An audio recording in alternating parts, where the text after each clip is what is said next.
XCX. Hi. Hello. Bear with me 1 second. I'm just going to make this get a little bit quieter. Say hello again, please. Hello. There we go. Okay, the mic is definitely on. Thanks for coming through.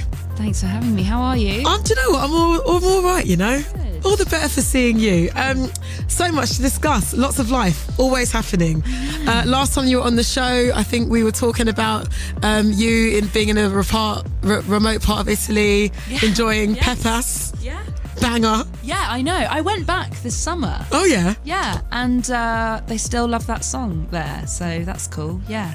And do you know what? I feel you really put that song on the map for them, like with the conversation you added to the hype, clearly.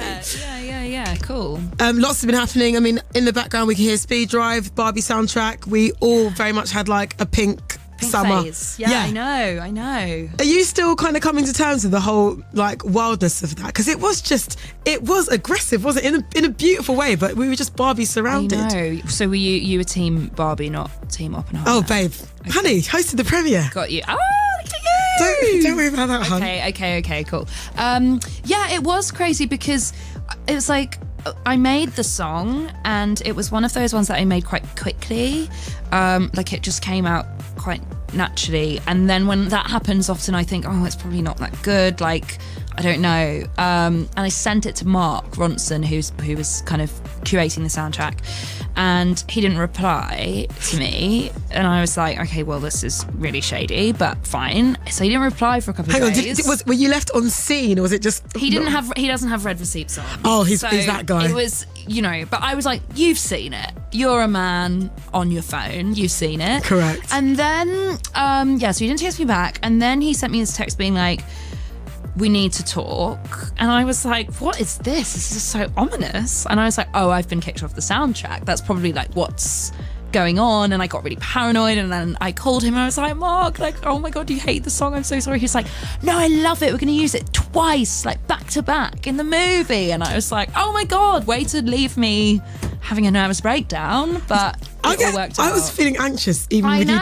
telling us that story, but we also it worked out in the end. It did work Margot out. Robbie got to a very fast run in a cute pink outfit. I know. To your song. I know, how cool. We love to see it. But somebody that you have stayed in constant communication is with the wonderful Sam Smith. Yeah. A person that we adore. Me too. Protect at all costs. We love them. Yeah. Let's talk about how Speed Drive came together, because listening to the song, I mean, it sounds like a celebration of romance, but it sounds like a celebration of like platonic friendship. So I was really intrigued as to how you guys first got into each other's orbit. Wait, you said Speed Drive, but you mean in the city? I mean in the city. Okay, my cool. bad. I could be like totally tripping out. No. Thank you. Okay, cool. You just made too many bangers, babe. It's your problem. Do you know what I mean? Yeah. Well, yeah. I mean, what's funny is I think everybody thinks that this song is about like me like simping over my boyfriend, but it's like totally not. Even though he's great, it's like just not really about him. It's kind of about like when I was 16, I started going up to London to go to play and perform in queer clubs, and I didn't grow up around a lot of queer culture really, and so this was kind of my first experience like being in those kind of environments where I was suddenly learning so much about like fashion and art and music and language, and I was so inspired and influenced. And I feel like when I was there in these clubs in my absolutely like the outfits, oh my God, Clara, they were so bad. Your OG MySpace looks. Yeah. It was the MySpace days. We remember. New rave. I know. The true heads know. The true heads know. Anyway, yeah, those days, the days where you would like buy, like children's toys and put them on ribbons around your neck. Those days. Yeah. I was dressed like that. But yeah, I was going to these clubs and I felt like for the first time I was kind of meeting these people who like got me and who saw me. And so many people who I met at that time in my life are still in my life. And I just really found this like community of people who made me feel really safe and understood, and kind of like understood me before I even understood myself, you know? So this song is kind of like an ode to that time in my life.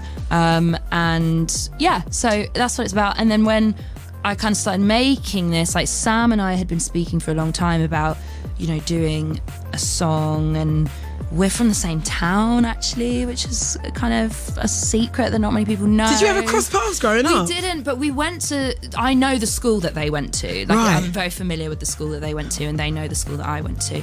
And when they first started releasing music, I was very aware, oh, Sam is from this area, you know. So we crossed paths, like, more when we both started doing music, and we always spoke about doing a song together.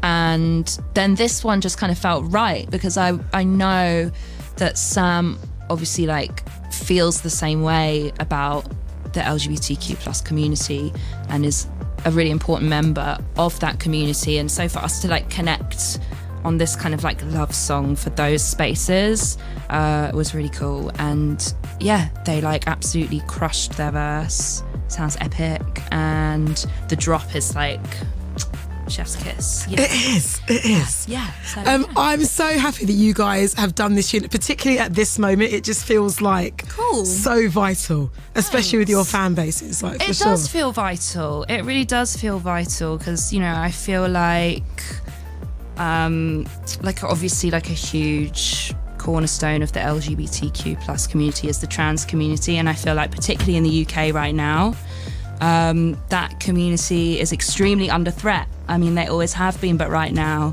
in particular they really are. So I feel like putting a song out like this right now feels, yeah, as I said, it's just like an ode to that community. And I think it's really important for like people in power to just remember that it's really hard to be from a marginalised community, and it's really important to raise those people up and celebrate them and understand them and listen to them, rather than to kind of, you know, vilify them.